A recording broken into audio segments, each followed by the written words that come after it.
देखिए, जो उत्तर प्रदेश पुलिस की जो नौकरी आई हुई है, जो 60,244 पद है, इसके बारे में कुछ लोग भ्रामक भ्रम फैला रहे हैं कि ओबीसी का या अन्य किसी जातियों का आरक्षण काट दिया गया है किसी पार्टी के द्वारा। आइए इस पे हम लोग देखते हैं विस्तार से और बिल्कुल सरल भाषा में समझते हैं कि ये कितना सही सीटों का बंटवारा हुआ है आरक्षण वाइज, किसको कितना आरक्षण मिला है, इसके विस्तार से आइए हम लोग बिल्कुल सरल भाषा में समझते हैं। तो सबसे पहले है, आप जो ये आरक्षण प्रणाली मौजूद है, आज के समय में जो आरक्षण प्रणाली मौजूद है वह 1933 में शुरू की गई थी, जब ब्रिटिश प्रधानमंत्री रामसे मैकडोनाल्ड ने सांप्रदायिक पुरस्कार प्रस्तुत किया था। उसके बाद स्वतंत्रता के बाद प्रारंभ में आरक्षण केवल अनुसूचित जाति और अनुसूचित जनजाति के लिए प्रदान किया गया था। यानी जब स्वतंत्रता के बाद जब हमारा देश भारत स्वतंत्र हुआ था तो उसमें केवल अनुसूचित जाति और अनुसूचित जनजाति को ही आरक्षण दिया गया था। बाद में 1979 ईस्वी में बीपी मंडल द्वारा मंडल आयोग का गठन किया गया था। इनकी सिफारिश पर 1991 ईस्वी में ओबीसी को आरक्षण के दायरे में शामिल किया गया। यानी जो मंडल आयोग बनाया गया था, तो मंडल आयोग की सिफारिश पे 1991 ईस्वी में ओबीसी को आरक्षण भी लागू हो गया। तो इसमें 3 जातियाँ आरक्षण में हो गई, एक तो अनुसूचित जाति, दूसरी जो है कि अनुसूचित जनजाति, और बाद में ओबीसी को दे दिया गया। मंडल आयोग ने निष्कर्ष निकाला कि भारत की जनसंख्या में लगभग 52% ओबीसी है।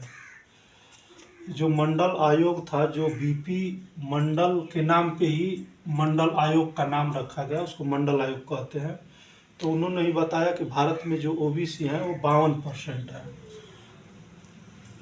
इसलिए 27% सरकारी नौकरियों में उनके लिए आरक्षित होनी चाहिए। उन्होंने ही बताया कि जो है कि ओबीसी को 27% नौकरियों में आरक्षण होना चाहिए, इसीलिए 27% उनके लिए आरक्षित भी किया गया है। ये जो जितने आरक्षण की बातें लिखी गई हैं, संविधान के अनुच्छेद 335 16(4) में दिया गया है। इसमें विस्तार से बताया गया आरक्षण के संबंध में। अब आइए देखते हैं, जो इस समय प्रचलित भर्ती निकली हुई है 60,244 की, इसमें किसको कितना आरक्षण दिया गया है। तो यहाँ पहले से ही हमने चार्ट तैयार कर लिया है ताकि बताने समझाने में सही हो। तो इधर क्रम संख्या दे दिया गया, इधर कैटेगरी है, इधर पद है और आरक्षण है। तो सामान्य को जो है कि 24,102 पद दिया गया है, इसमें इसको कोई आरक्षण नहीं है। ईडब्ल्यूएस को 6,024 सीट दिया गया है। ये जो है कि 60,244 का 10% है, जो 10% आरक्षण ईडब्ल्यूएस को दिया गया था। ओबीसी को इसमें 27% के हिसाब से 16,264 पद दिए गए हैं। फिर इसी तरह एससी को 12,650, जो कि इनको 21% दिया गया है आरक्षण। एसटी को दिया गया है 1,204 सीट, जो 2% है। जो इस भर्ती है, जो 60,244 भर्ती है, उसका 2% है। तो यानी टोटल मिला करके ये पहले 50 था, बाद में ईडब्ल्यूएस को शामिल कर लिया गया, 10% अलग आरक्षण दे दिया गया, तो उसको मिला करके टोटल 60% आरक्षण हो गया। और ये टोटल पद जो है कि 60,244 पद है। अब इसको आइए देखते हैं, आरक्षण के हिसाब से निकालते हैं कि जो हमको आरक्षण दिया गया है, कैटेगरी वाइज दिया गया है, वो सही दिया गया है कि गलत दिया गया है।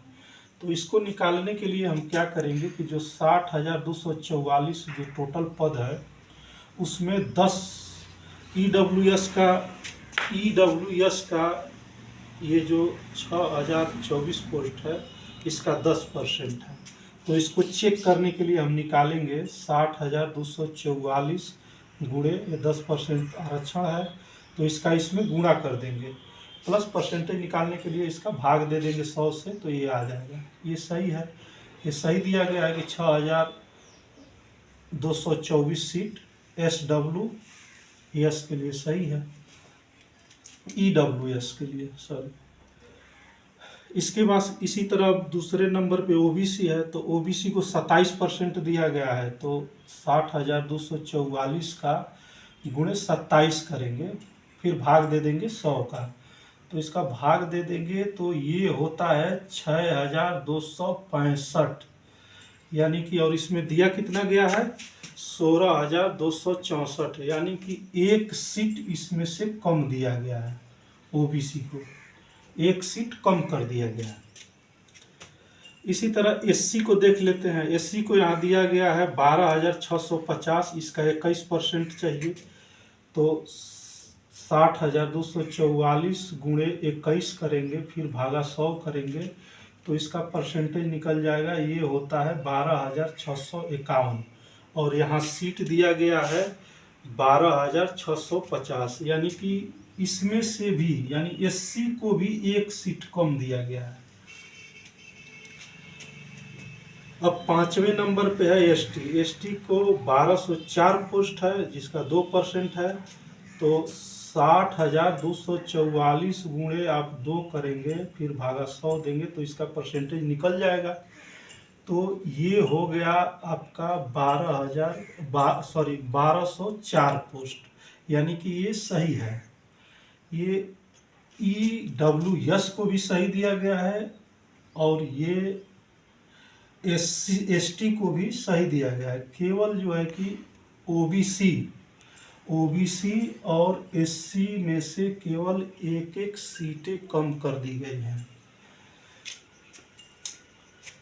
तो इस तरह से केवल एक एक सीटें कम कर दी गई हैं, केवल एक एक सीट कम हुआ है, ना कि बहुत ज़्यादा संख्या में कम किया गया है।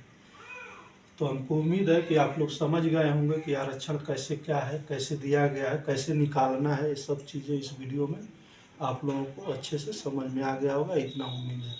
ठीक है, धन्यवाद।